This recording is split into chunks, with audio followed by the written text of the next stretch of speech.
urgensi terkait dengan kebutuhan integrasi, maka kami bertransformasi jadi Dijen Integrasi.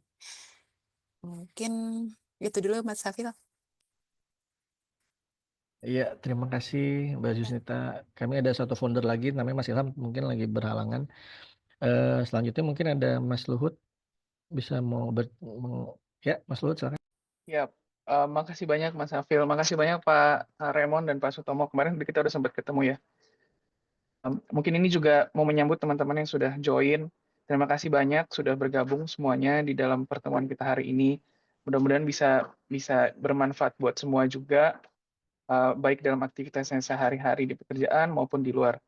Terima kasih banyak khususnya buat Pak Sutomo dan Pak Raymond. Mungkin ini nanti akan lebih agak informal ya kita rencananya. Jadi kita bisa ada, kalau teman-teman ada pertanyaan-pertanyaan yang nyeleneh juga, selama tidak terlalu menyimpang mungkin boleh ditanyain.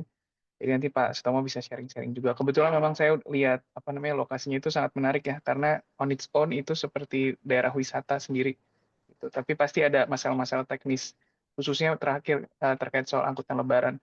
Itu pasti banyak cerita-cerita yang unik juga. Nah, mudah-mudahan bisa kita pelajari itu juga. Nanti kita bisa bawa ke kegiatan sehari-hari supaya bisa lebih bagus lagi policing, regulating, dan juga operating transport yang ada di Indonesia. Mungkin itu dari saya, Mas Afil. Thank you. Ya, oke. Untuk mempersingkat waktu, saya akan mencoba memperkenalkan sedikit. Di sini ada anggota kami dari PPP, ada Mas Richard, nanti akan selaku sebagai host, ada juga Mbak Wildy, Mas Erlangga, Mbak Ardita, Mbak Ayu, Mbak Devi, itu semua bagian dari tim PPP. Jadi nanti kita akan belajar bersama tentang pengelolaan rest area di kilometer 456. Untuk mempersingkat waktu, kita akan lanjut ke Mas Richard. Mas Richard, silakan. The stage is yours. Oke, ya terima kasih Mas Hafil. Selamat sore untuk teman-teman dan rekan semua. Pertama, puji syukur kehadirat Tuhan Yang Maha Esa kita bisa berkumpul secara daring sore ini, hari Kamis 24 April 2025. Saya kebetulan di Bone, Sulawesi Selatan, Bapak Ibu sekalian. Jadi waktu Indonesia Tengah ini udah jam 5.15. Tapi pertama, kami mengucapkan respect juga dan terima kasih kepada Bapak Sutomo Halim. Respect Pak, bisa hadir dari Bapak sore ini dan juga Pak Raymond Aditya selaku Property Management Head Pak ya, Resta Pendopo KM 456. Tidak lupa juga saya ucapkan apresiasi kepada para inisiator Pelita Pandu Parifahana, Mas Hafil Gusni Santana Aji, Lai Aditya Lutsi Barani, Mas Ilham dan Ibu Zusnita Arifin dan seluruh insan P3 Pelita Pandu Parifahana ini dimanapun berada. Saya kebetulan Pak, saya PNS di Dinas Pemadam Kebakaran Pak dan Penyelamatan Pemerintah Daerah Kabupaten Bone, Sulawesi Selatan gitu. Jadi nanti juga izin Pak ya, saya mungkin ada sekitar sharing juga terkait fire and rescue juga untuk mitigasi sedikit Pak resiko di rest area seperti apa. Namun seperti yang sudah kita sepakati ada beberapa isu Pak nanti ke depan gitu ya. Eh, Mungkin pertama-tama ke Pak Sutomo Halim atau Pak Raymond mungkin bisa cerita Pak background sedikit rest area 456 itu seperti apa sih Pak? Karena kalau yang saya lihat di YouTube Pak, ini terkesan kayak mall ya. Mall tapi di tol. Nah, seperti apa itu Pak rest area 456 itu backgroundnya? Baik, mungkin saya awal dulu ya. Assalamualaikum warahmatullahi wabarakatuh. Ya. Salam sejahtera buat kita semua. Jadi senang sekali bisa bertemu Pak Afif, Pak Richard, Bu Jusnita, dan juga tadi Pak Luhut ya, dengan rekan-rekan semua. Terima kasih sudah ada kesempatan untuk kami sore ini bisa sharing. Untuk sifatnya mungkin kita akan lebih ke informasi publik ya. Kita sharing bagaimana kita sama-sama mengelola rest area 456 ini. Tentu ini salah satu dari portofolio Astra. Dengan semangat Astra yang kita tahu sama-sama, kita punya satu dharma, bagaimana kita ingin menjadi milik yang bermanfaat buat bangsa dan negara, tentu. Kita juga ingin memberikan pelayanan terbaik, kita selalu menghargai individu dan kerjasama, dan keempat selalu berusaha mencapai yang terbaik. Nah, dengan semangat ini, kami di 456 selalu berusaha, istilahnya apa? Continuous improvement. Nanti lebih lebih detail nanti akan dipaparkan dari rekan saya, Pak Raymond, bagaimana kita bisa terus melayani publik dengan semangat untuk bisa lebih baik day to day. Langsung saja silakan Pak Raymond. Oke, terima kasih Pak Tomo. Selamat sore Pak Afil, Pak Dani, Bu Jusnita, Bu Sore. Devi, dan Sore. Bapak Ibu semuanya yang tidak bisa saya sebut satu persatu. Mungkin izin saya ada sedikit materi yang bisa saya paparkan. Izin saya share screen ya, Ya. Pak Richard, Ya. Pak Afil.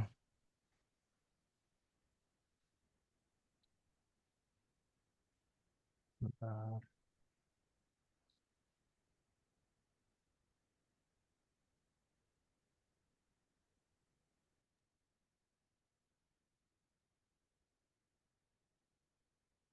Apakah sudah terlihat? Sudah, Pak Ray. Oke, terima kasih. Selamat sore. Izin saya sedikit sharing ya dengan materi ini. Jadi dengan tema kita One Melting Transportation Society. Jadi rest area Trans Jawa Toll Road terus to transform One Melting Transportation Society.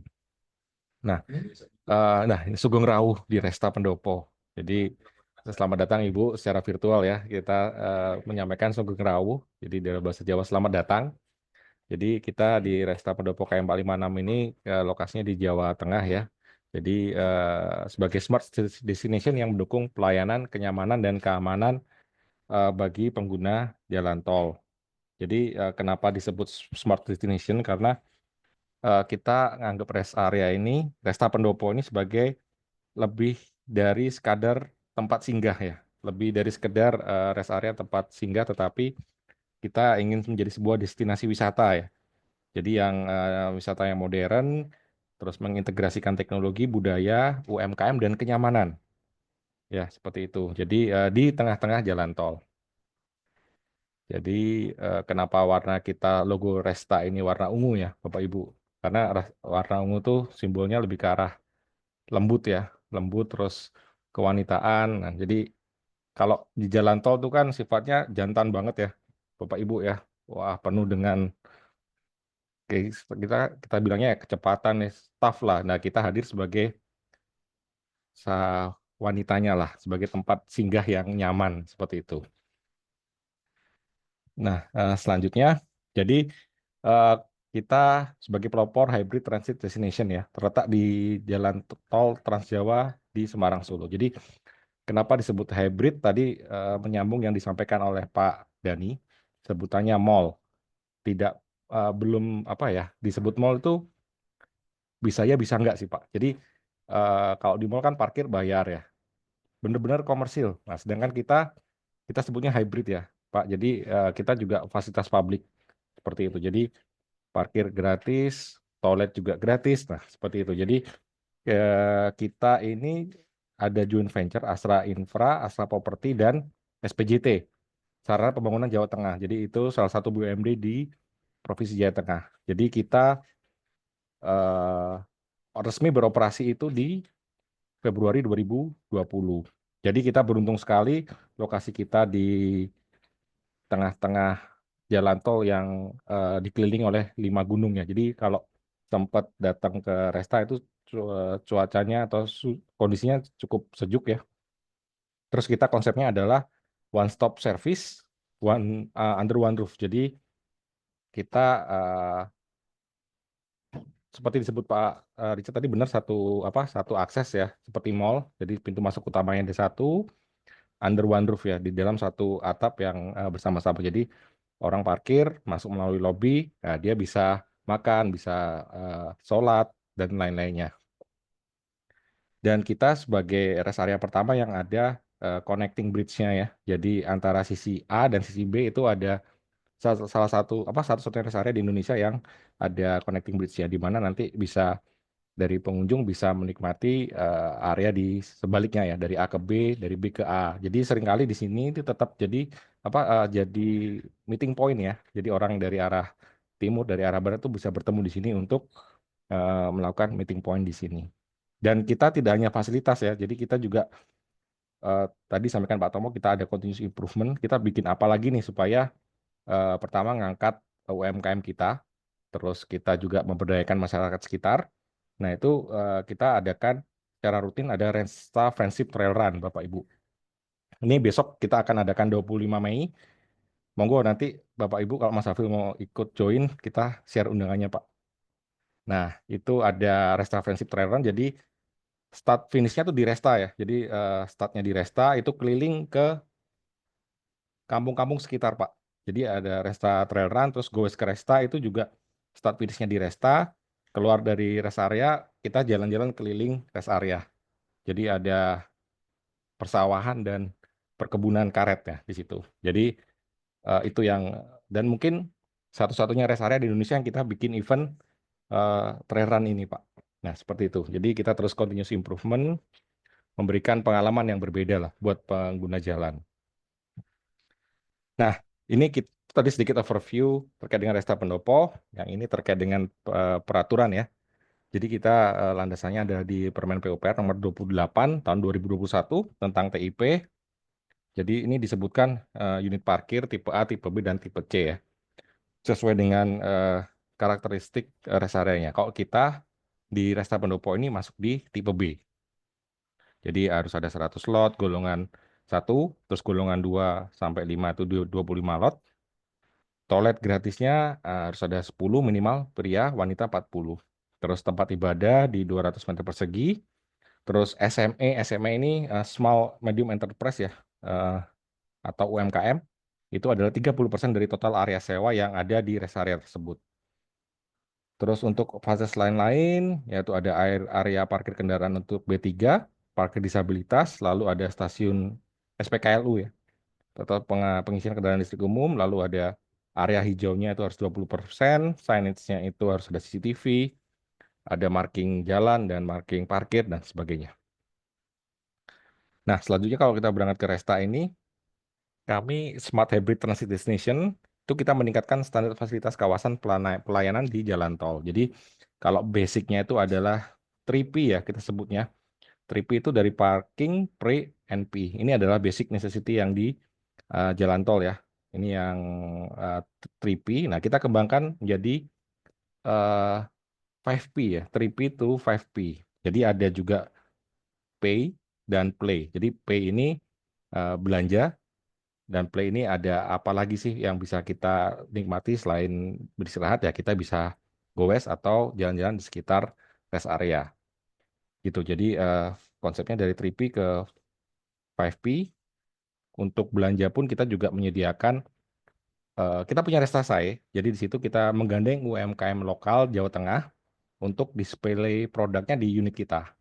Jadi di situ ada parfum, ada batik, ada juga kerajinan tangan, mainan anak-anak. Nah, itu dari UMKM lokal kita display di Restasai. Jadi tidak hanya makanan, juga ada oleh-oleh dan kerajinan dari UMKM lokal. Lalu di sini kurang lebih bagi Bapak Ibu yang belum pernah ke Resta, nah kita puji syukur kita diberikan pemandangan yang indah. Jadi ada ini backgroundnya adalah Gunung Merbabu dan Merapi. Kita ada jembatan penghubung di kedua sisinya. Kita juga ada klinik di sini. Lalu ada masjid, ada parkir, ada nursing room kita sediakan, ruang menyusui. Lalu toilet juga kita provide toilet pria, wanita, dan toilet disabilitas. Di samping itu memang karena area kita bertingkat ya, kita juga sediakan jalur rem. Jadi untuk disabilitas bisa menggunakan rem ini. Di samping kita juga ada lift di kedua sisi. Terus tenan UMKM kita, masih zoom sebentar ya, Nak. di UMKM kita juga konsepnya pendopo ya, pendopo sesuai arsitektur Jawa, dan kita juga ada SPKLU di kedua sisi. Kita kerjasama dengan Astra Auto Power dan PLN. Lalu ini lebih ke arah rest area journey-nya atau customer behavior. Jadi dari masuk tol, terus driving di toll road, terus juga masuk ke rest area, kurang lebih 30 menit untuk basic necessity-nya. Jadi isi bensin, toilet, dan kita kembangkan ke 5P tadi. Jadi bisa 30 sampai 90 menit ya. Jadi Untuk itu kita harus menyediakan tempat yang comfort, dan untuk mereka berlama-lama di sini dan bisa spending money ke UMKM, ya kita harus menyediakan tempat yang benar-benar orang itu parkir nyaman, toilet nyaman, makan nyaman, seperti itu. Dan untuk yang di LED-nya tidak hanya basic necessity tadi, tapi juga ada recreation, ada galeri, dan ada event. Nah, sampai setelah dia selesai melaksanakan aktivitas di rest area, dia bisa meninggalkan rest area dan keluar tol. Jadi kita bikin konsep memang orang sengaja masuk tol dan menikmati keindahan dan mengikuti event di Resta Pendopo ini. Tapi kita juga mesti hati-hati dalam menjalankan event. Kita biasanya bikin event lari goes itu di luar high season. Jadi kalau pada saat festive season otomatis kita murni untuk pelayanan festif untuk melayani pemudik ya. Contohnya di Lebaran kemarin. Nextnya ini saya coba sharing juga terkait dengan traffic management. Jadi kita ada provide juga di sebelah kiri layar ini parkir khusus kendaraan besar golongan 1 sampai golongan 5. Dan di sebelah kirinya ini ada bangunan juga. Di situ kita sediakan juga area istirahat. Kita punya brand Sekulan ya. Jadi di situ tempat makan untuk melayani bis ataupun truk. Nah, terus di sini ada area parkir dan kita ada lobby di sini. Dan di depan di kanan ini juga ada tenan nasional ya, Starbucks. Jadi kita mengkombinasikan ya tenan UMKM dan tenan nasional. Dan ini juga ada Future Development SPBU, rencananya di tahun ini kita akan bikin SPBU Pertamina di sini di sisi A. Nah, di sini kira kurang lebih terkait dengan traffic manajemennya dan flow kendaraan. Begitu di sisi B. Di sisi B ini konturnya agak berbeda, agak memanjang. Kita langsung berbatasan dengan sawah di kanan kiri, di belakangnya Resta Pendopo sisi B. Jadi sama juga di area sini kita sediakan lot parkir untuk kendaraan besar. Di tengah ini area parkir untuk kendaraan kecil. Dan ini tidak terlihat di atas ya. Di sisi B juga ada Sekulan B ya. Jadi untuk melayani para pengguna bis ataupun truk. Nah, lalu rest area sustainability. Jadi di rest area kita juga ada arahan dari Astra International. Jadi terkait dengan bagaimana bisnis kita bisa sustain. Ada juga pertama, ini ada kita yang pertama adalah GHG reduction atau pengurangan efek rumah kaca. Jadi kita melakukan efisiensi atau listrik ya, dari listrik kita grouping ya. Jadi ini gambarnya adalah lampu. Jadi kita pakai sensor ketika udah mulai gelap baru menyala satu grup. Ketika udah benar-benar gelap semua grup menyala. Jadi bertahap ya untuk hemat energi. Terus juga di toilet kita gunakan sensor mechanical. Jadi kalau terisi baru dia menyala. Kalau kondisi kosong dia lampunya mati. Terus yang selanjutnya kita juga menerapkan renewable energy mix. Jadi kita ada panel surya di PGU. Jadi semua PGU kita ada sekitar 64 titik itu menggunakan panel surya. Jadi tidak menggunakan listrik. Terus kita juga concern terhadap penggunaan air tanah ya Bapak Ibu. Jadi kita manfaatkan reuse air bekas untuk air backwash ya, air backwash sumur. Jadi kita kebetulan pakai air sumur dalam. Jadi setiap berkala itu harus dibersihkan supaya air itu bisa terdistribusi dengan bersih ke tempat tenan dan pengunjung. Jadi setiap berkala itu harus dibersihkan filternya. Nah, air bersih yang dibersihkan filter ini tidak dibuang, tapi kita tampung untuk penyiraman tanaman. Begitu juga di area toilet. Ini kita gunakan kita gunakan keran tekan. Jadi memang kalau yang putar manual itu kadang-kadang pengunjung buru-buru nggak dimatiin. Nah, itu kita pakai keran tekan. Jadi ketika selesai langsung mati. Terus kita juga ada concern terhadap sampah ya. Jadi seperti diketahui sampah di rest area cukup tinggi ya. Terkait itu kita juga pilah botol plastiknya, kita sumbangkan ke bank sampah Serasi di Salatiga secara rutin. Dan kita pisah dulu pertama ya, barang yang bisa dipakai organik dan non organik. Kalau yang organik itu kita kerjasama dengan pengepul sampah lah ya. Di situ dimanfaatkan untuk pupuk dan pakan hewan untuk yang organik. Dan non organik kita buang. Kalau yang plastik kita sumbangkan ke bank sampah serasi Sela 3. Lalu juga sampah landscape atau sampah taman kita juga manfaatkan sebagai kompos untuk nantinya akan digunakan sebagai pupuk tanaman itu sendiri.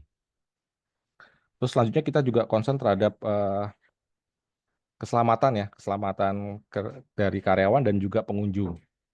Sehingga di tempat kita itu rutin, pertama kita peralatan APD-nya lengkap, jadi ada fireman, kita juga sediakan baju, terus safety shoes, kita siapin lemari untuk apabila terjadi kebakaran itu udah siap untuk peralatan untuk pemadaman atau evakuasinya. Dan juga kita secara rutin melakukan pelatihan evakuasi. Jadi ini kita kolaborasi juga dengan jalan tol, yaitu TMJ. Jadi ketika ada proses evakuasi diakibatkan adanya gempa bumi atau kebakaran, kita kolaborasi dengan TMJ terkait dengan penyediaan ambulans. Dan itu rutin kita lakukan supaya petugas kita dan tenan itu selalu tanggap apabila ada bencana. Terus kita juga peralatan di klinik juga kita sediakan, ada pengukur tekanan darah dan lain-lain. Obat-obatan standar juga kita sediakan untuk obat-obatan luar ya. Dan terus tidak kalah juga kita juga melakukan development dari komunitas lokal. Jadi kita juga lakukan training terhadap UMKM dan UMKM yang di sekitar Resta Pendopo. Jadi secara rutin UMKM ini di Resta yang sewa di tempat kita itu juga kita lakukan training, kita kolaborasi dengan IDBA, terus UKM juga yang di sekitar rest area yang belum punya kesempatan untuk sewa ataupun belum pernah supply ke Restasai, kita bina. Jadi tidak serta-merta UMKM yang di tempat kita aja, tapi juga ring 1, ring 2 kita juga adakan secara rutin untuk pelatihan. Terus agenda CSR kita juga ada sering kita lakukan secara berkala. Ini juga kita tidak henti-hentinya untuk campaign. Kita sebutnya IAABL, Indonesia Ayo Berlalu Lintas.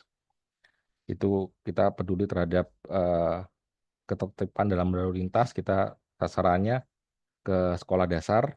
Jadi kita ingin menumbuhkan kedisiplinan lalu lintas sejak dini. Lalu kita juga ada Pranaraksa. Jadi kita kontribusi positif terhadap kelestarian lingkungan melalui konservasi buah langka Nusantara. Kita sebutnya Pranaraksa.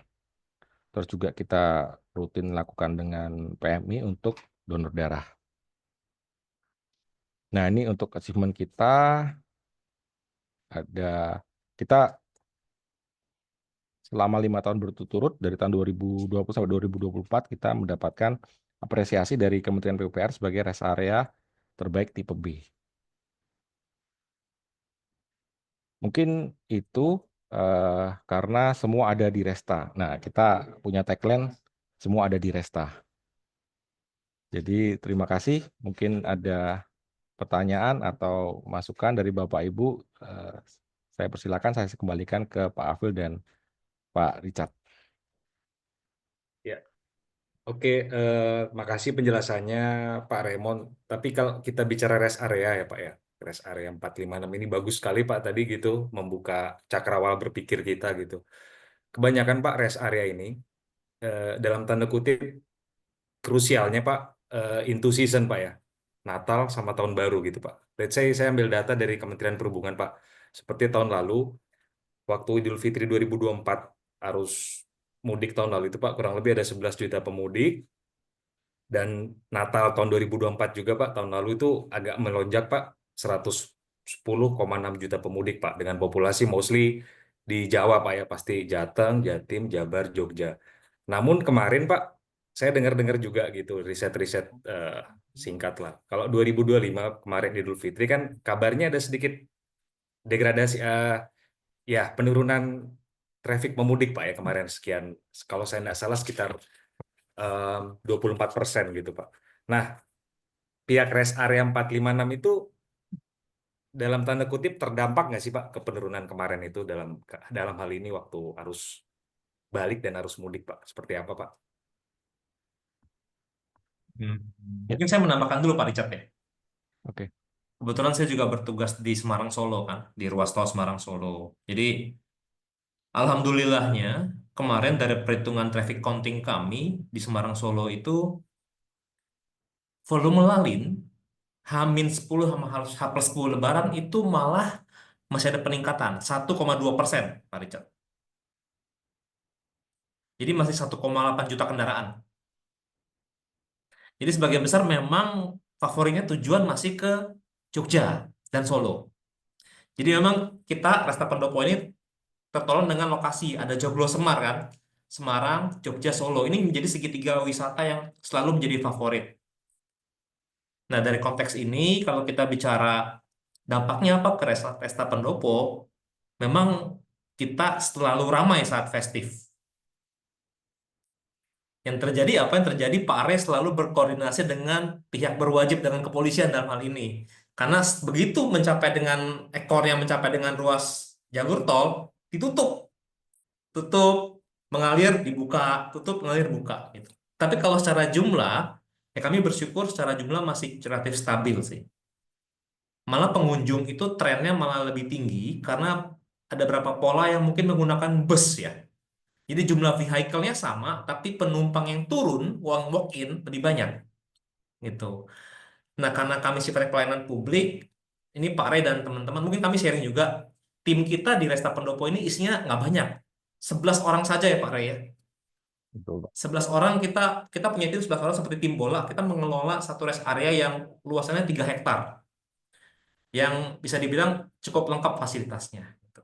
Nah, ini yang kita memang selalu menjaga bagaimana kita bisa tetap siaga melayani pada saat Lebaran maupun Nataru tadi.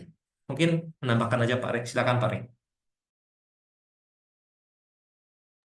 Ya, betul Pak. Jadi eh, Lebaran ini juga tiap tahun itu ada dinamikanya sendiri-sendiri ya. Jadi kita pas operasional pertama tuh pada saat COVID ya, 2020. Jadi Lebaran pertama itu di 2022 nggak salah ya. Nah itu memang luar biasa. Pasti memang setelah COVID itu pasti agak turun tuh.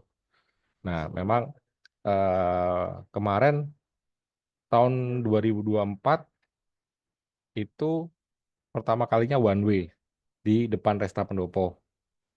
Itu one way tapi tidak lama ya. Dan kemarin one way-nya cukup panjang ya Pak Tomo ya. Jadi puji syukur alhamdulillah di tempat kita juga siap itu Pak. Jadi kalau one way ke arah timur itu kita bisa siapkan juga untuk dimasukin yang sisi B-nya.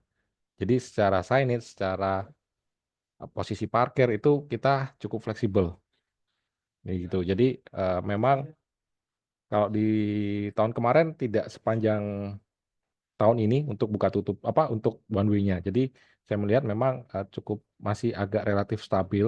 Cuman memang karena rest area itu mempunyai di tempat kita mempunyai cukup daya tarik ya. Jadi ya kita harus siap untuk buka tutup dan one way ataupun kontraflow. Jadi cukup fleksibel di tempat kita untuk pengaturan traffic untuk keluar masuknya sih. Jadi kita setting signage, kita siapin supaya bisa optimal sih, Pak Richard, seperti itu, Pak.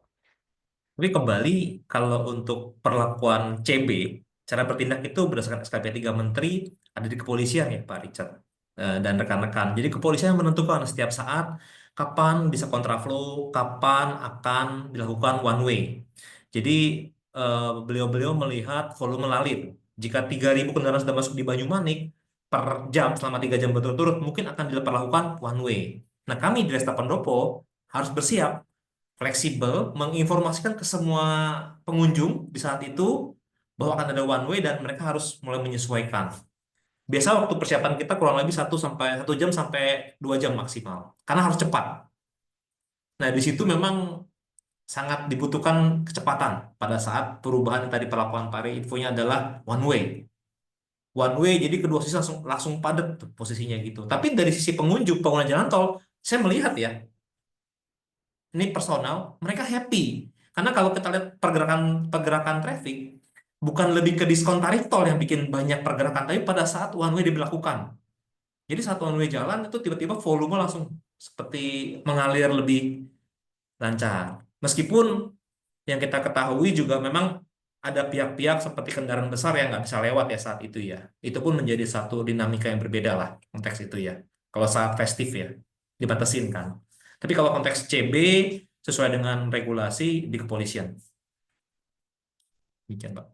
Ya, oke. Makasih Pak Sutomo Halim. Pak, sedikit sebelum ke Mas Hafil ya. Mungkin introduksi untuk ke next chapter-nya Pak Tomo dan Pak Raymond. Ada dua hal Pak yang di kepala saya gitu. Pertama, tadi penjelasan Bapak detail sekali, rest area 456, background, overview, dan segalanya. Saya langsung berpikir pada dua dikotomi Pak. Begini, satu sisi ini harus melayani publik Pak ya, serving the public gitu. Satu sisi rest area ini harus sustain juga. Artinya apa? Dia harus sustain secara bisnis. Nah, itu hal I think is different Pak ya. Gimana Pak menghybridkan dua hal tersebut karena itu kan di beberapa hal akan krusial Pak. Saya rasa itu dulu Pak, seperti apa? Oke, jadi izin saya jawab dulu ya Pak Tomo ya. Jadi memang ya pertama ya mungkin memang ini ya Pak, secara bisnis ada beberapa yang memang kita harus, yang jelas yang prioritas tuh maintenance Pak ya, maintenance dan service dan toilet itu harus yang utama. Jadi tadi kenapa kita dari sisi biaya ya, otomatis kan maintenance-nya besar katakanlah ya Pak ya, Bapak tadi mungkin secara nggak langsung dengan gedung yang seperti ini besar. Dan kita juga harus menampung UMKM di mana rate-nya juga nggak bisa tinggi kan gitu ya Pak ya. Jadi memang tadi sebutkan Pak Tomo kita bersebelas di sini memang cukup ramping dan lincah.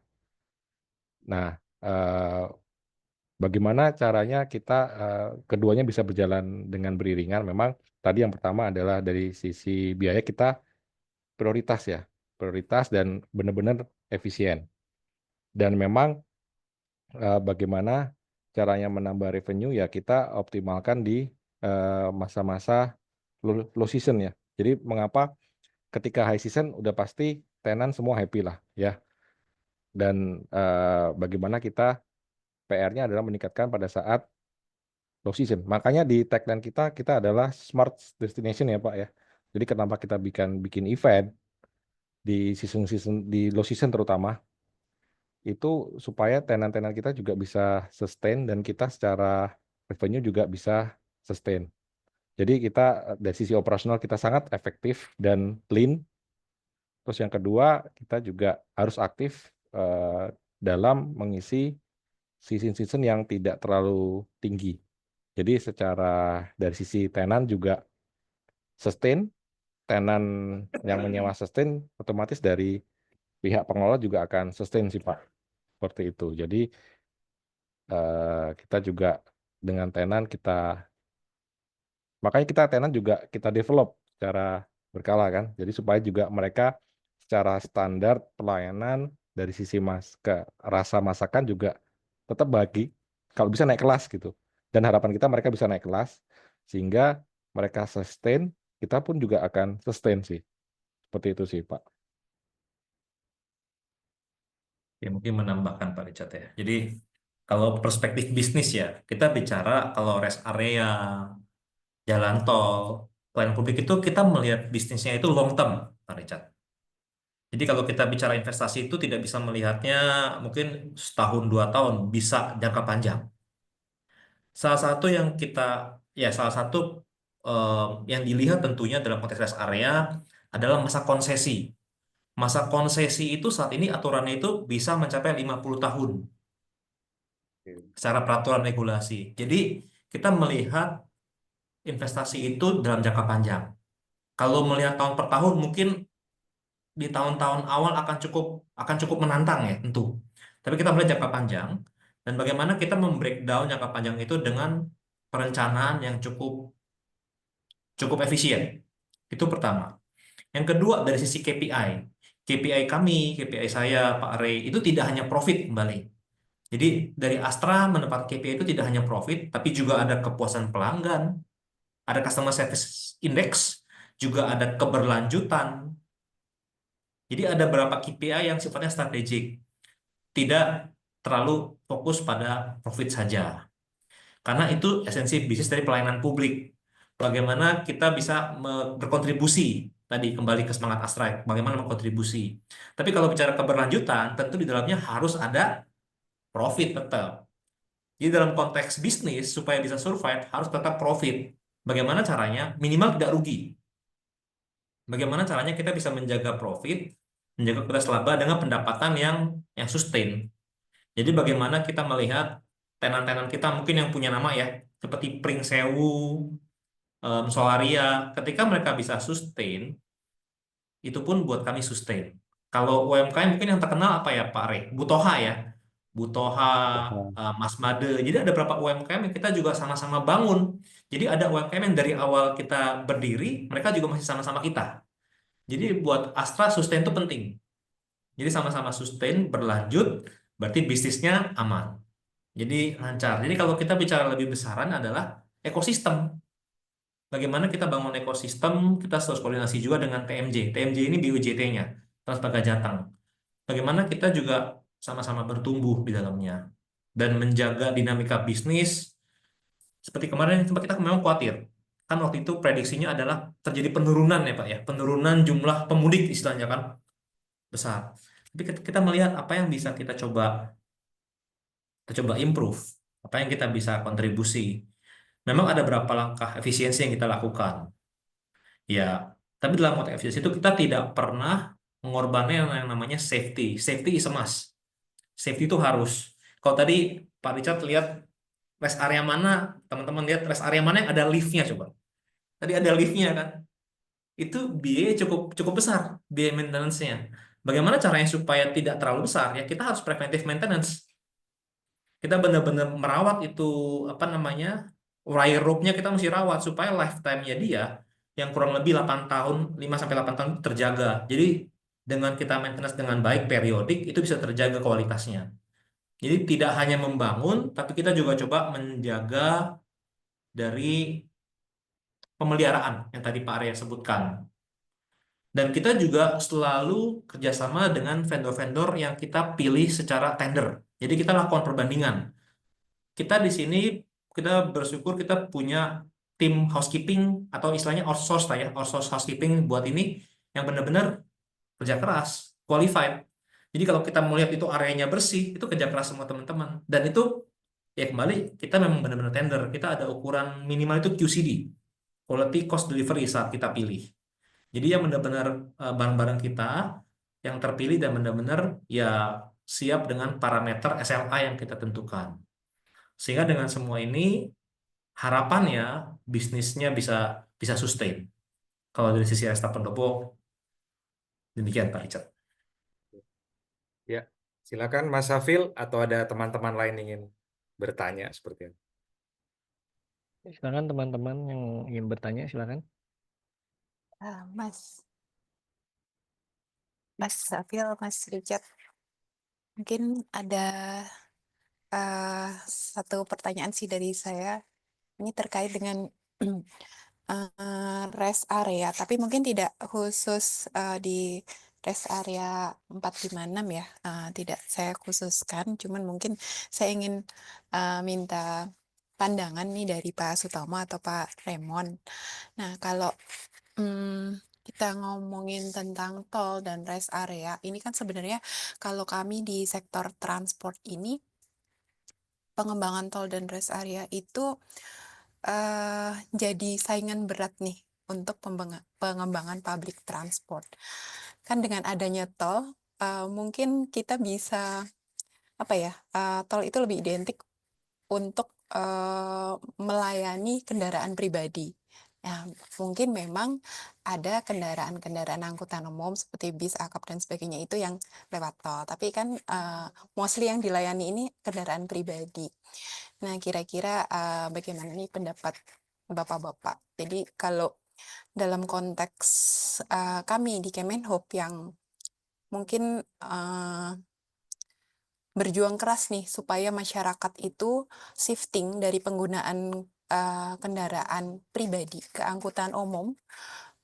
Mungkin juga di masa-masa Anglep dan juga Nataru, itu banyak masyarakat yang nantinya mau menggunakan angkutan umum. Nah, kira-kira rest area ini bisa mendukung apa untuk operasional angkutan umum? Mungkin itu sih, Bapak-Bapak. Mohon tanggapannya. Terima kasih. Saya jawab dulu ya, Pak Tomo. Jadi memang sesuai regulasi memang kita sediakan area khusus ya. Jadi area khusus kendaraan besar dan kendaraan kecil, dan memang tidak ada eksklusivitas ya, Bu. Jadi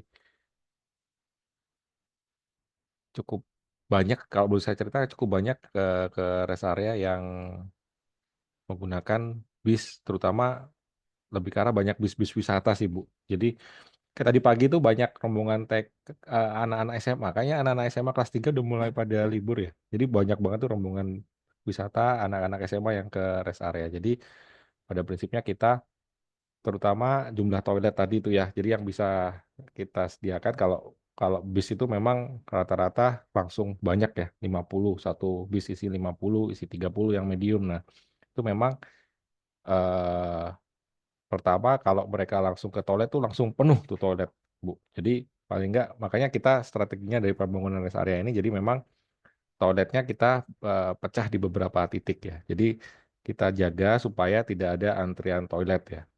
Jadi paling kalau kita support terhadap kendaraan umum satu itu, jadi lokasi parkirnya agak dibedain ya supaya dari sisi safety. Terus untuk pelayanan seperti toilet kita sediakan secara cukup dan memadai. Jadi supaya bisa bis-bis itu kalau mampir juga cepat ya, cepat dalam artian dari sisi supir dan dari sisi apa namanya pengunjung juga nyaman dan mau mampir. Terus selanjutnya itu juga area makan kita sediakan public facility. Jadi di lantai atas itu kita bebasin ya, dalam artian tidak, kalau nggak belanja pun silakan makan, silakan pakai gitu fasilitas kami. Jadi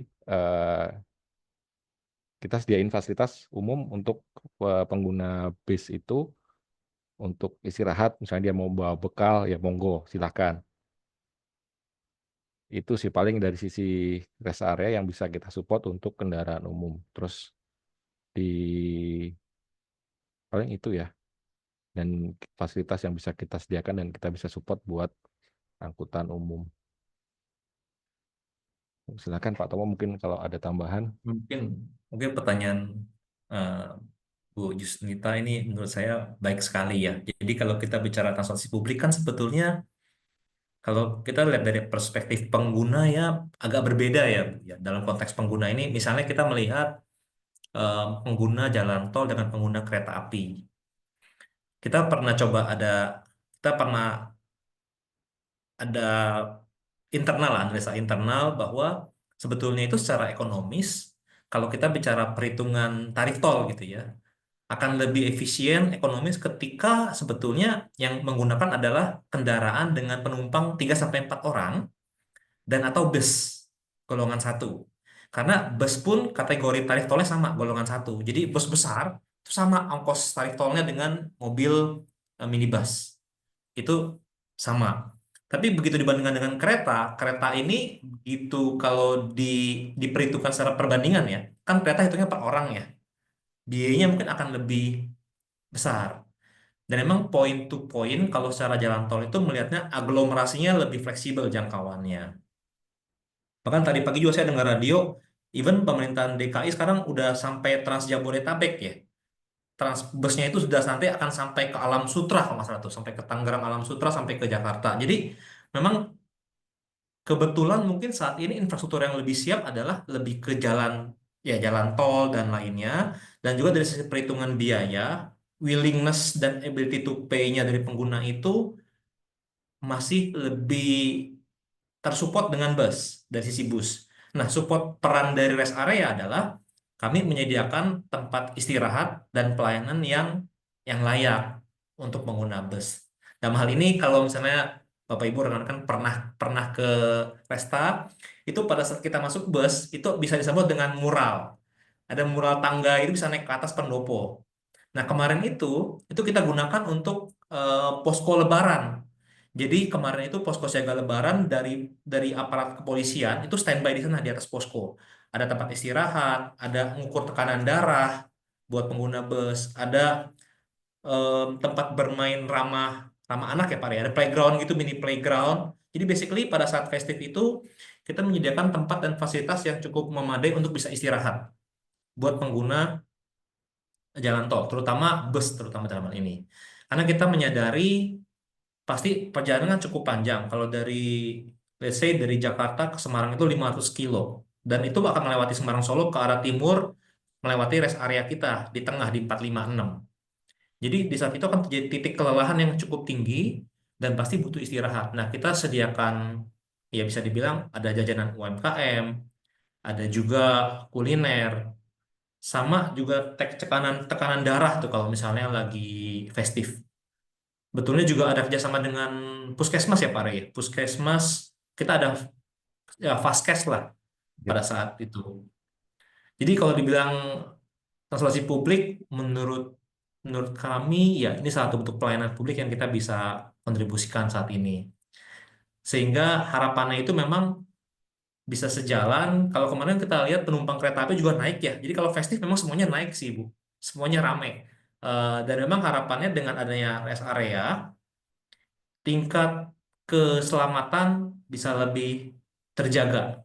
Jadi fatality di jalan tol ini ketika drivernya bersedia istirahat sebentar, mungkin mungkin ke toilet atau minum sejenak atau ibadah, itu tingkat kecelakaan kita bisa lebih rendah.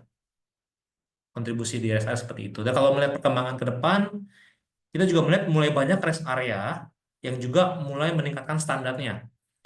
Yang bagus juga tuh yang di mana yang pabrik gula tuh kalau Bapak Ibu rekan-rekan aware yang Banjaratma itu juga bagus.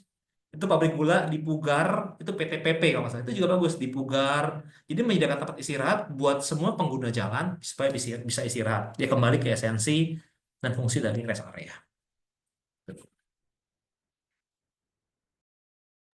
Makasih Pak, keren banget sih.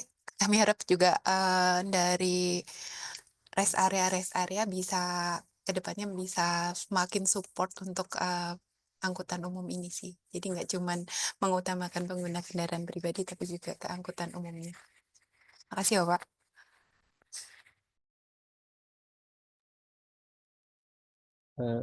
Yang lain ada yang mau bertanya?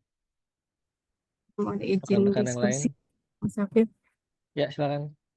Ya, izin Pak Raymond, Pak Sutomo, terkait dengan tadi yang disampaikan oleh Mbak Yusnita, saya sedikit teringat oleh almarhum Pak Hermanto Dardak ya, yang dari ayahnya Pak Emil Dardak gitu. Beliau kan dulu di PUPR dan seingat saya filosofi adanya jalan tol terutama Trans Jawa ini adalah untuk melancarkan angkutan logistik sebenarnya untuk utamanya gitu. Cuman dan tadi yang disampaikan oleh Pak Raymond gitu bahwa di rest area itu sudah disediakan parkir khusus untuk angkutan B3. Untuk angkutan B3 saja jika itu sudah disediakan apalagi untuk angkutan non B3 gitu. Berarti ini sangat memperhatikan adanya angkutan barang. Cuman kenapa permasalahannya selama ini angkutan barang itu sedikit lebih banyak angkutan penumpang karena mungkin tarif ya terkait dengan kebijakan tarif itu yang jauh lebih mahal untuk golongan 3, 4, 2, 3, 4 seperti itu.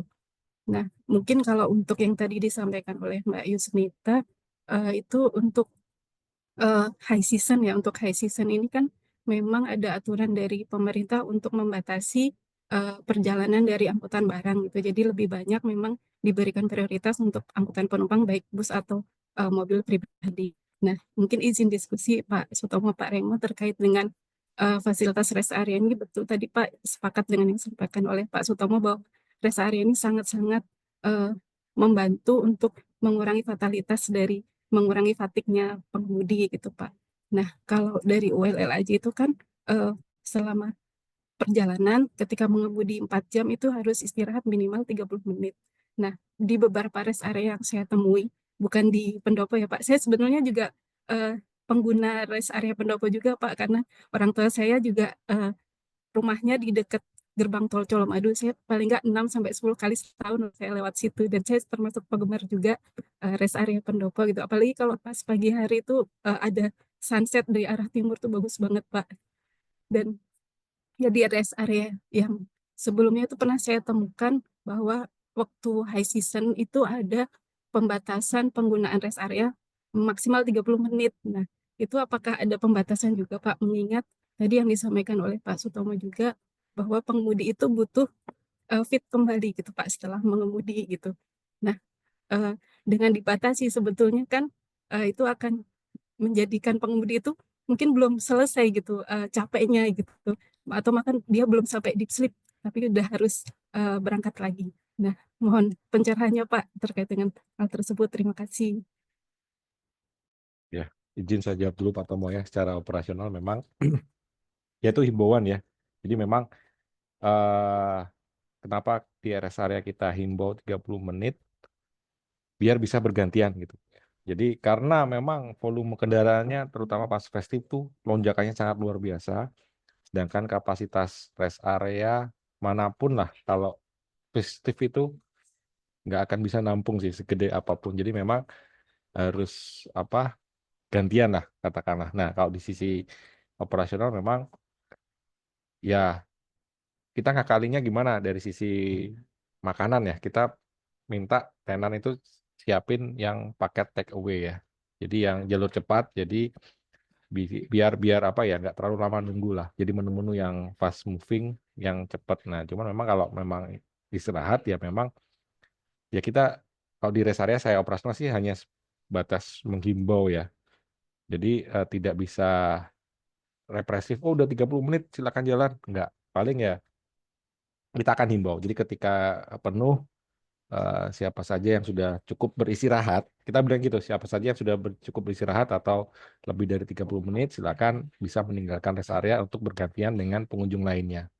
Seperti itu sih. Jadi yang prakteknya kita lakukan memang nggak bisa saklek, tapi semuanya kita himbau sih. Ada petunjuk dan pada saat public address juga kita sampaikan. Seperti itu. Jadi tujuannya supaya bisa bergantian dengan pengguna lain yang memang capek juga gitu. Jadi ya kalau cukup istirahat, silakan melanjutkan perjalanan. Seperti itu sih.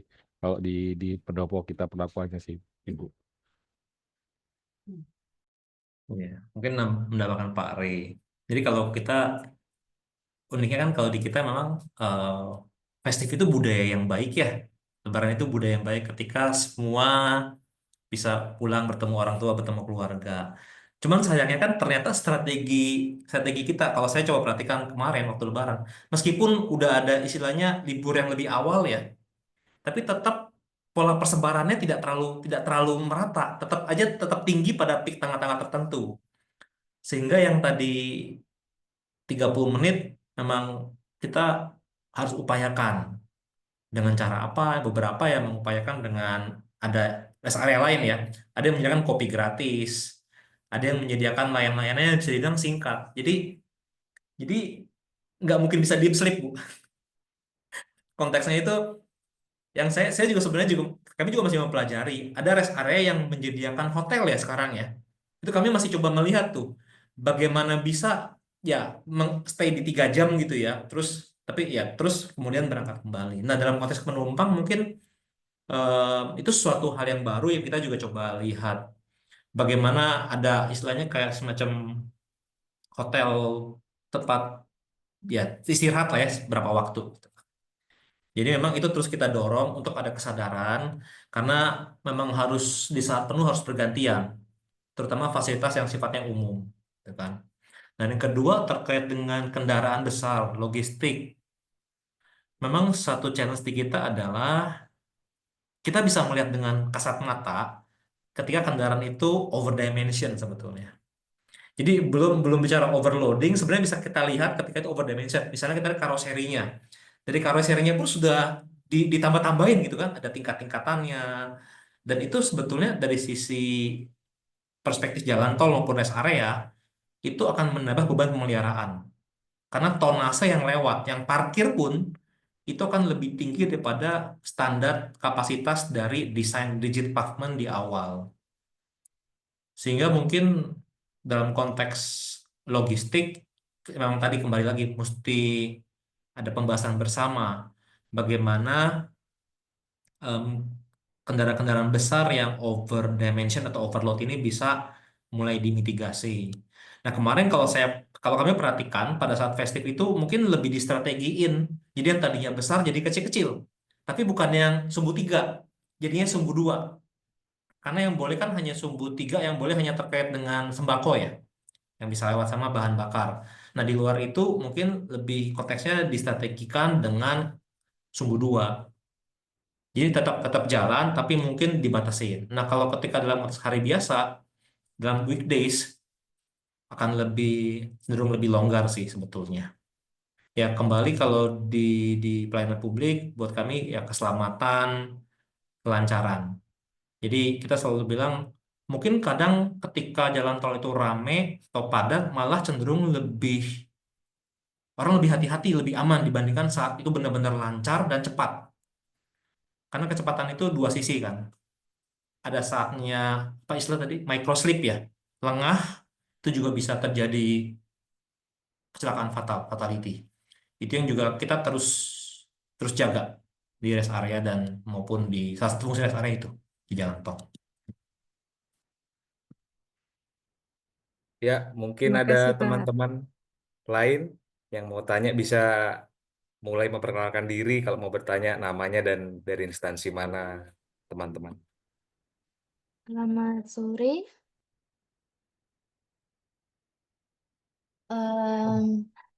Mohon maaf, mau bertanya sedikit. Baik, terima kasih kesempatannya, Pak. Mohon izin, saya Devi dari BPTD kelas 2 Jawa Timur. Kebetulan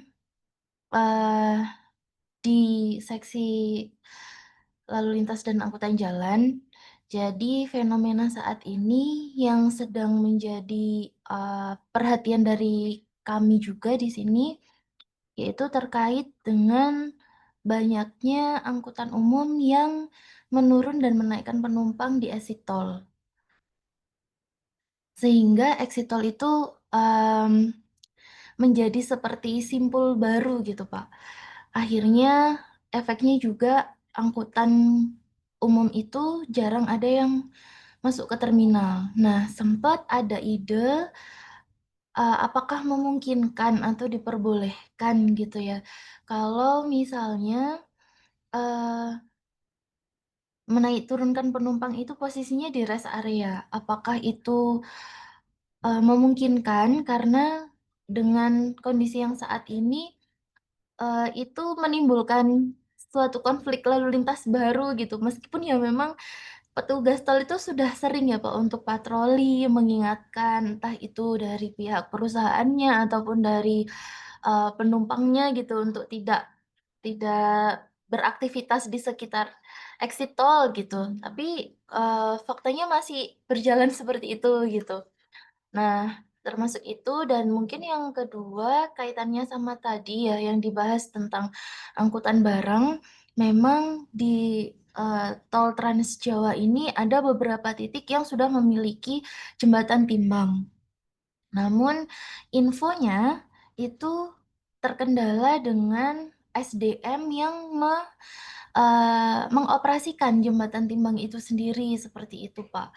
Dan mungkin belum terlalu banyak. Kadang juga masalah yang selanjutnya adalah ketika itu sudah masuk tol, kemudian karena posisi jembatan timbang ada di tengah-tengah tol, jadi ketika ada kendaraan yang ternyata melebihi yang artinya tidak boleh untuk masuk di dalam tol, itu skema untuk memastikan bahwa kendaraan ini bisa keluar seperti apa? Bisa nggak kira-kira kalau misalnya pengecekannya itu tuh dilakukan di apa namanya gate gitu, gate masuk gitu. Jadi kayak posisi jembatan timbangnya atau posisi untuk portal dan sebagainya, mungkin ya sistem-sistem yang sudah ada dan teknologi yang ada sekarang tuh diaplikasikan di pintu tolnya gitu. Jadi sebelum kendaraan ini tadi tuh bisa sudah terlanjur masuk gitu di tolnya, karena kayak saya sendiri yang setiap hari, hampir setiap hari tuh PP Surabaya Jombang, ya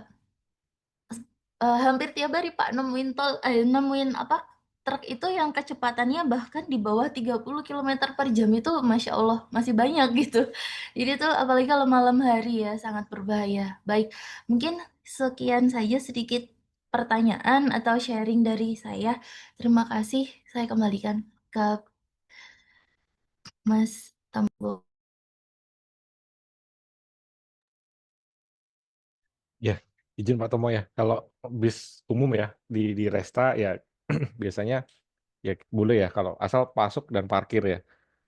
Jadi yang sering kali itu saya perhatikan di ruas tol Cipali ya Pak Tomo izin, atau di ruas tol lain itu kadang-kadang nurunin penumpangnya di pinggir tol nggak masuk rest area. Nah itu yang nggak boleh. Nah di rest area pun kadang-kadang di on ramp off rampnya aja tuh nuruninnya. Itu juga nggak boleh, harus benar-benar parkir, nurunin penumpang, dia selesai, jalan. Seperti itu sih. Jadi kalau di rest area possible asal dia nurunin penumpangnya, asal dia parkir di tempatnya dan apa ya, dan tidak di bahu jalan ataupun di on ramp off ramp sih naik turunnya.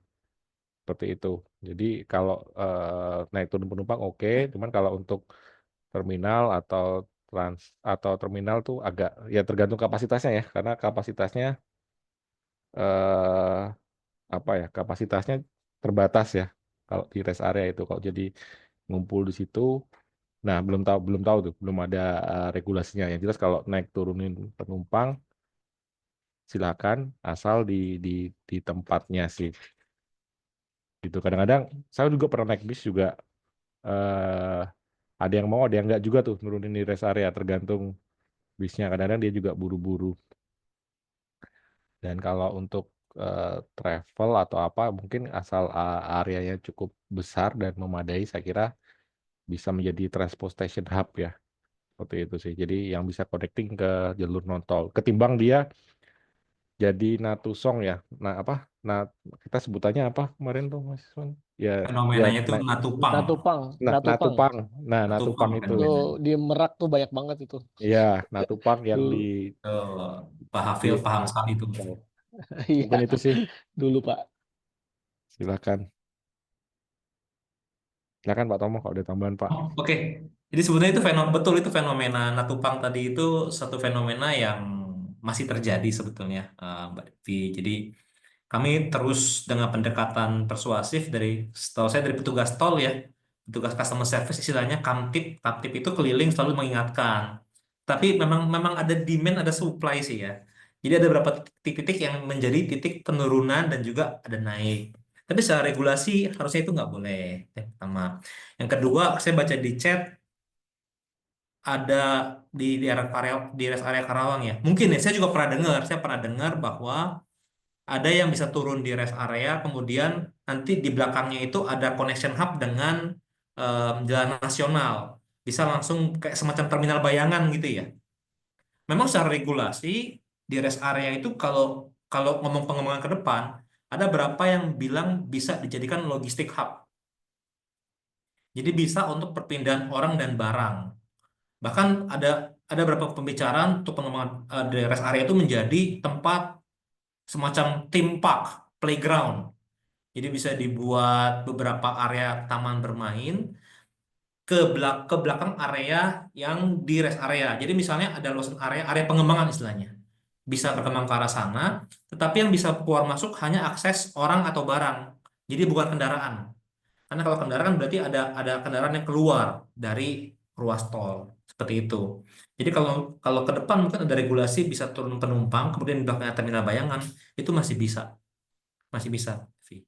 Tapi fenomena itu menurut saya akan butuh waktu untuk benar-benar penertiban. Karena sifatnya kan lebih ke persuasif ya. Dan kita juga melihat anomali itu masih kejadian.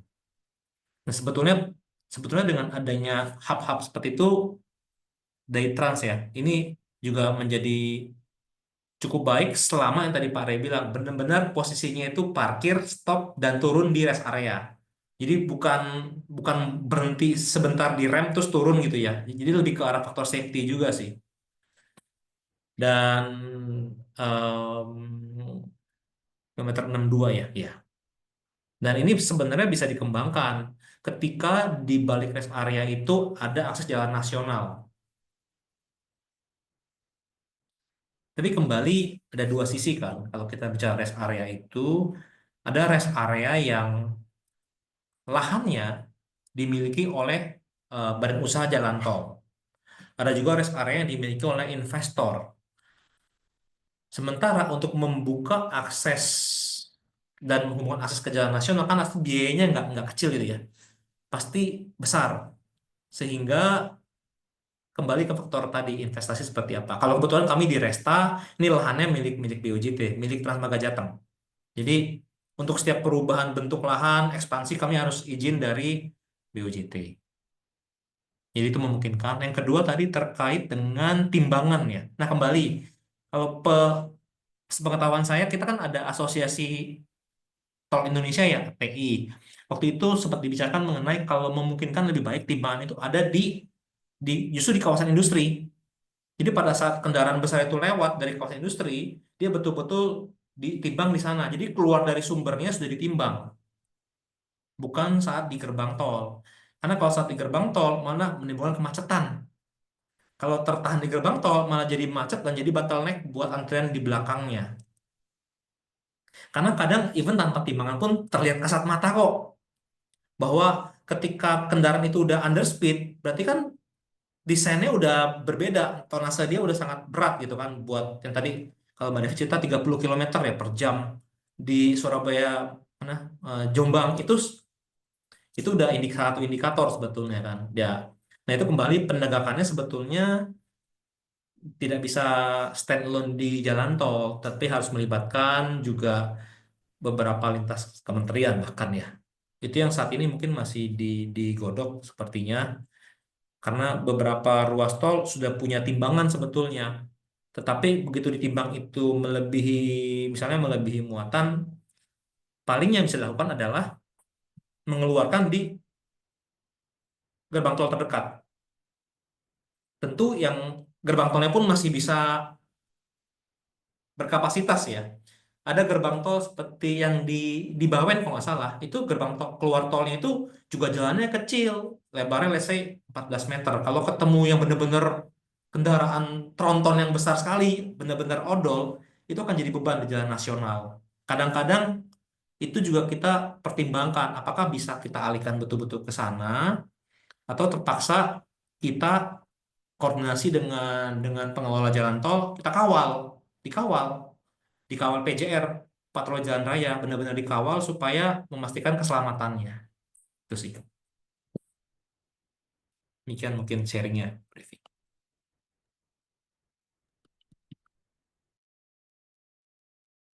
Oke, kira-kira ada teman-teman P3 yang lain mau bertanya?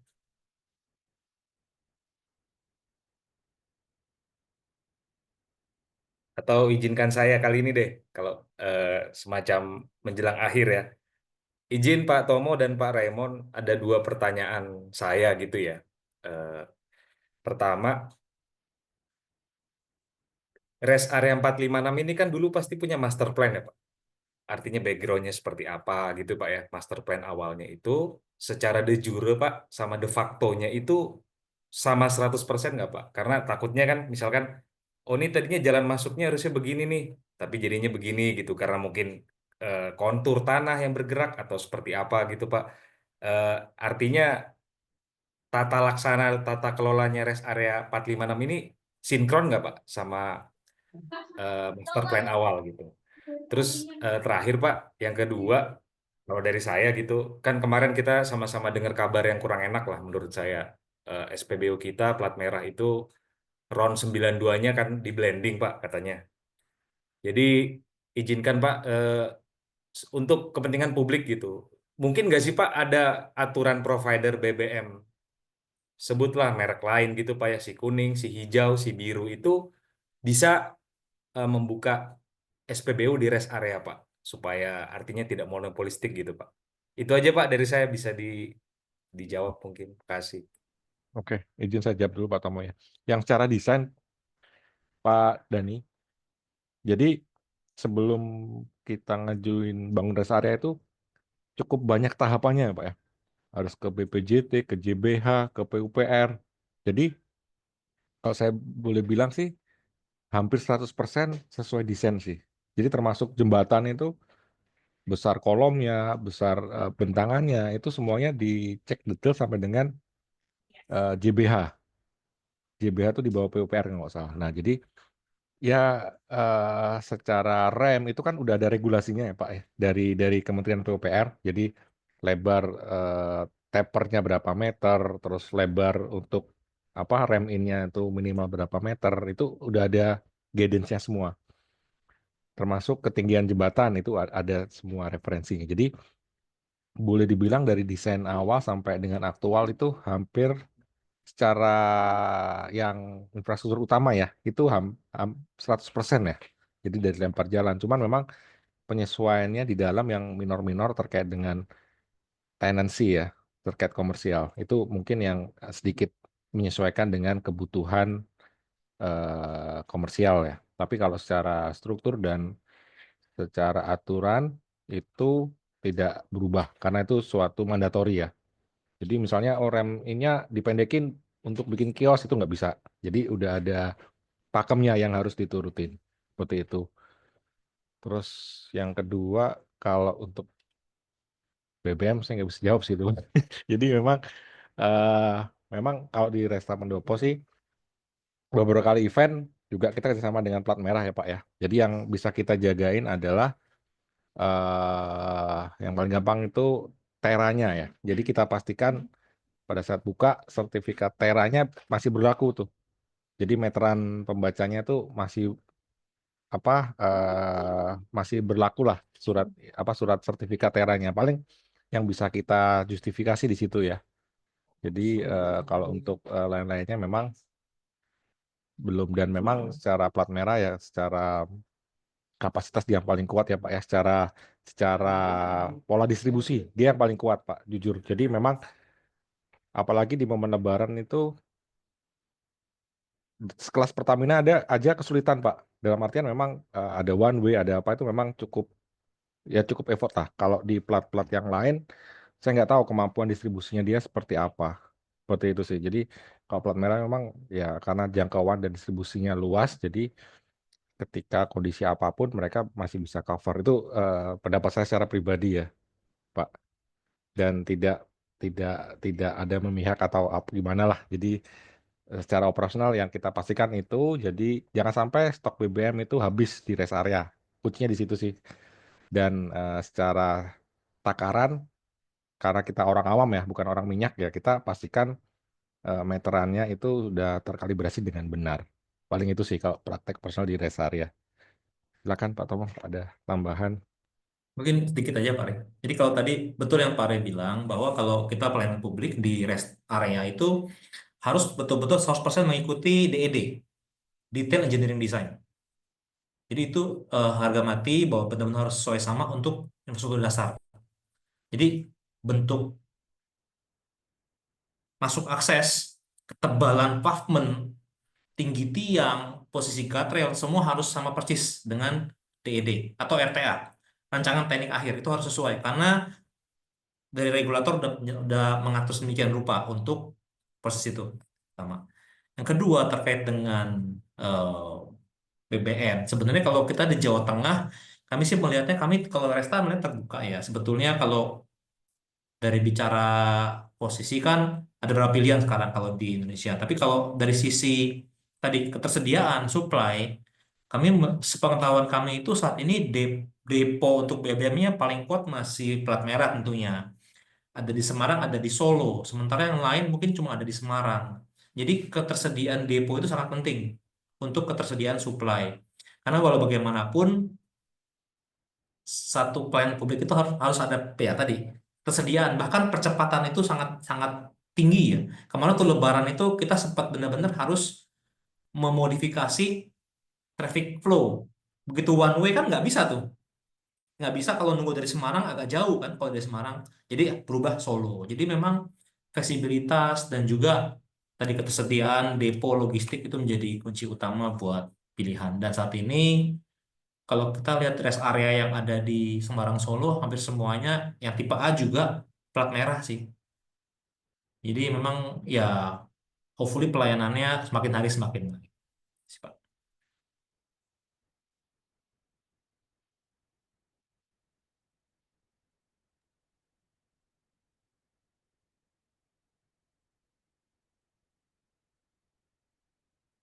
Demikian Pak Richard, Pak Afil.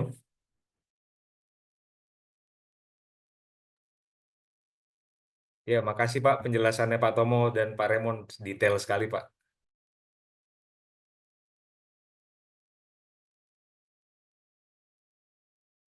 Ya, terima kasih Pak Raymond, Pak Tomo atas penjelasannya. Saya rasa sudah 1,5 jam kita berdiskusi dan ternyata eh, isu dan bahasan rest area ini sangat menarik sekali Pak ya. Jadi apa yang saya pahami ternyata banyak juga aspek-aspek lain yang saya nggak kepikiran kayak tadi ya tempat turun Natupang itu ternyata ada beberapa mungkin opsinya bisa diakomodir di rest area atau tadi ada opsi kayak di Cipali ada jalan tol Swiss Bell di Swiss Bell itu ada di hotel Swiss Bell itu dibangun di atas rest area gitu. Jadi memang rest area ini memang menjalankan fungsinya sebagai bagian dari traffic management ya Pak. Eh, Dia harus siap sedia mengakomodir kebutuhan pengguna jalan tol untuk beristirahat atau untuk menjadi bagian dari si traffic itu sendiri. Saya kira eh, bahasan sore ini sangat bermanfaat dan semoga bisa kita terima dan bisa kita pelajari dan kita bisa sebarkan ke rekan-rekan insan transportasi yang lain, Pak. Sekali lagi dari kami PPP mengucapkan banyak terima kasih atas kesediaannya Pak Sutomo dan Pak Raymond dari Resta Pendopo KM 456. Kami berharap kita bisa berkoordinasi, kita bisa bekerja sama nanti di suatu hari ya Pak ya dengan teman-teman ini mungkin ada yang dari Pemda tadi dari Jawa Timur, ada yang dari pusat, ada yang juga dari daerah-daerah lain juga Pak. Saya kira itu Pak Raymond dan Pak Sutomo. Sekali lagi terima kasih atas diskusi ini. Mungkin terakhir Pak Tomo ada yang mau disampaikan sebelum kita selesaikan? Ya, sebelumnya terima kasih banyak Pak Richard, Pak Phil, Pak Ray. Jadi semuanya senang sekali kita bisa sharing di satu komunitas pelita pandu yang saya melihat semangatnya luar biasa. Semangatnya untuk terus mengembangkan tadi pengembangan transportasi Indonesia, infrastruktur. Saya pikir punya semangat yang sangat baik seperti ini akan sangat bermanfaat buat teman-teman semua, terutama di setiap instansi tempat kita bekerja ya. Sehingga semangat ini bisa kita tularkan lebih baik. Nah, harapannya ke depan dimanapun kita bekerja gitu kan, kita bisa terus berkontribusi dengan baik. Nah, semoga sharing kita sore ini bisa menambah manfaat dan terus jaga silaturahmi kalau memang ada perlu informasi sharing kita terbuka. Demikian. Ya, terima kasih. Pak Raymond mungkin Cukup, cukup Pak. atau ada yang disampaikan? Oke. Siap Pak Raymond dan Pak Sutomo, terima kasih. Tolong sampaikan salam saya ke Bu Desi, Pak. Dan terima kasih Ya. sekali udah dibantu. Terus jika Pak Raymond dari BUJT atau rest area mungkin ada perlu sama pemerintah pusat nih ada Kemenhub tuh ada Mbak Jusita tuh Pak, ada Mbak Jusita tuh dari Kemenhub Pak, dari pusat dia nanti kalau atau bisa lewat saya di Kemenko kita bisa juga sharing-sharing dan bisa diskusi lebih lanjut. Atau rekan-rekan di sini juga nanti feel free untuk koordinasi via saya kalau ada perlu ke Pak Sutomo dan tim. Saya kira sekian diskusi kita sore hari ini sangat bermanfaat sekali. Terima kasih sekali lagi Pak Tomo, Pak Remon. Terima kasih rekan-rekan sekalian yang sudah hadir. Saya ucapkan selamat sore, selamat beraktivitas dan selamat beristirahat. Terima kasih. Terima kasih. Terima kasih. Selamat Terima sore kasih. semuanya. Selamat sore, Sore, Pak Afil, Pak kasih. Denis. Bravo Rest Area 456. Ya. Wah, terima kasih. Izin live ya. Hmm.